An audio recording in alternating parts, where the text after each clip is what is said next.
trust isn't just something that should happen as a byproduct of doing good marketing or being great in sales.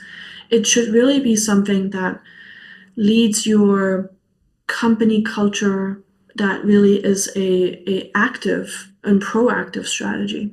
So I love what you're saying. How can businesses be very intentional with building trust? Yeah. Over the last 20 years, I worked at SAP Global Marketing. I did competitive battle cards. That was my first job. And one of the first things that I did there was really like, how can we write this that it's absolutely unbiased? It's transparent. And one of the key things actually that happened was my boss in the competitive intelligence department, he always used to say, you have to be able to see your work in the New York Times front page and be proud of it. Oh, wow. Okay. I love that. Right? That's a great angle. No, I really like that. So that was me being like 20 years old, right? It was my first job out of university. And you get told that, and you're in competitive intelligence, and that sort of sets the stage for everything else. So Right. with that sort of mindset, that stuck with me. And that's how I always treated all of my marketing and sales. Everything that I teach is really about this. Well, essentially, it comes down to then just building trust. Okay. So at 20 years, I'm trying to figure this out, really go by intuition. And now I'm like sitting down frameworking this.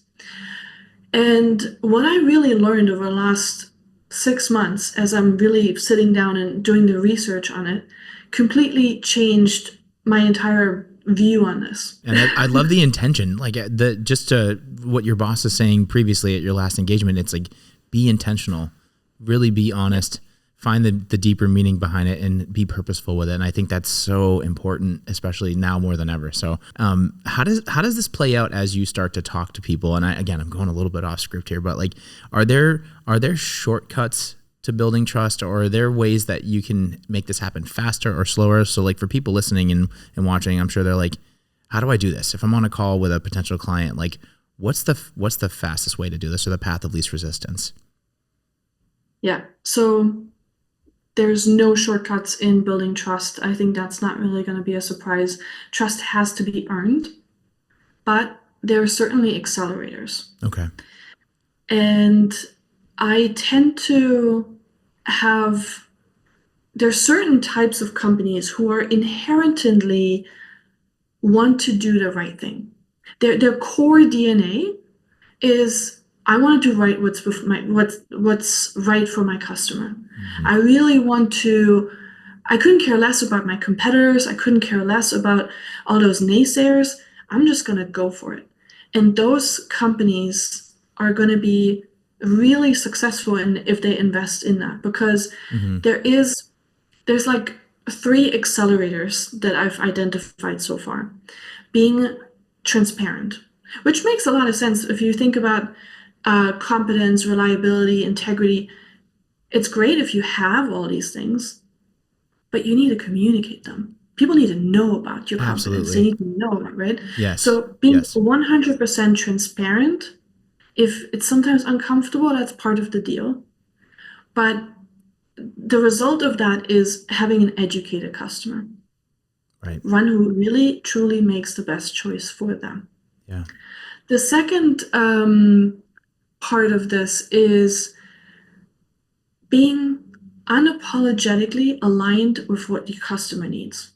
And unapologetically, I put in here because it will piss people off. It will piss your competitors off if you do that, right? Marcus was actually sharing at Impact the other day a story where he was doing exactly that. And that was when he changed having, instead of sand, gravel underneath the fiberglass pools. Right. Because it's just better. It doesn't get washed away. It holds longer. And that is truly being unapologetically aligned with your customers' needs.